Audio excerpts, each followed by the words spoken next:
जीवन में और संसदीय जीवन में अभी अभी सुनाई पड़ती है। जब से संसद सत्र शुरू हुआ तब से लगातार मैं संसद में आता हूँ, मेरी चैम्बर में बैठा हूँ।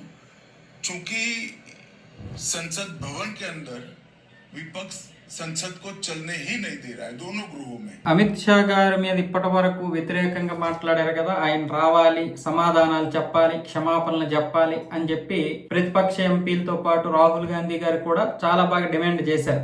ఈ రోజు అమిత్ షా గారు ఏమొచ్చేసి పార్లమెంట్కి వచ్చారు. మీకు ఎవరెవరికి ఎటువంటి సమాధానాలు కావాలో మీరు లోక్సభ స్పీకర్ అయినటువంటి ఓం బిర్లా గారికి చెప్పండి, ఆయన ఒక ప్రత్యేకంగా సభ ఏర్పాటు చేస్తాడు, నేను మీ అందరినీ మీ అందరి ముందు కూర్చొని సమాధానాలు చెప్తానని చెప్పి అమిత్ షా గారు మాట్లాడారు. అయితే రాహుల్ గాంధీ గారు ఏమొచ్చేసి మరి అవసరం లేదు, మీ యొక్క స్పీచ్ ఎవరు వినాలనుకోవడం లేదు, మీరు ఎటువంటి సమాధానాలు చెప్పక్కర్లేదు, మీరు రాజీనామా చేసేయండి అని చెప్పి ఆయన వెళ్ళిపోయాడు. ఇప్పటి వరకు రండి మాట్లాడదాం అన్నటువంటి ప్రధాన ప్రతిపక్ష నేత అయినటువంటి రాహుల్ గాంధీ గారు మరి వద్దు వెళ్ళిపోండి, మీకు మీ యొక్క మాటలు యువత వినాలనుకోవడం లేదని చెప్పారు. అంటే ఇప్పుడు కూర్చోవాలి కదా. ఇప్పుడు ఏదైతే మనం ఇన్ని రోజులు మాట్లాడామో, ఇన్ని రోజుల గురించి ఎదురు చూసామో, ఈ రోజు మాట్లాడాలి.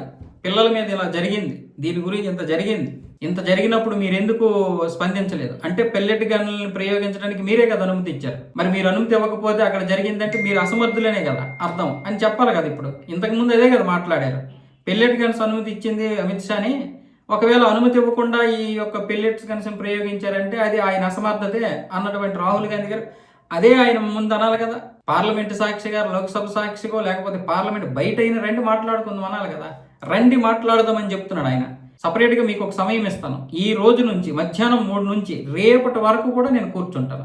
మీకు ఎవరెవరికి ఎటువంటి సమాధానం కావాలో అందరూ రండి, మొత్తం ప్రతిపక్షంలో ఉన్నటువంటి ఎంపీలు అందరూ వస్తారా, లేకపోతే ప్రత్యేకంగా ఎవరైనా వస్తారా, ఎవరైనా రండి, ఓం బిర్లా గారికి పేర్లు ఇవ్వండి, అందరం కలిసి మాట్లాడదాం. ఆయన సపరేట్గా ఒక సభ ఏర్పాటు చేస్తాడు. నేనైతే మాట్లాడడానికి సిద్ధంగా ఉన్నానని చెప్పి ఆయనే మాట్లాడుతున్నాడు. ఆయనే చెప్తున్నాడు. రాహుల్ గాంధీ గారు లేదు మీ మాటలు ఎవరు వినదలుచుకోలేదని చెప్పి వెళ్ళిపోతున్నాడు. నేను చెప్పాను కానీ నిన్న రాహుల్ గాంధీ గారు అమిత్ షా గారిని తట్టుకోగలుగుతారా?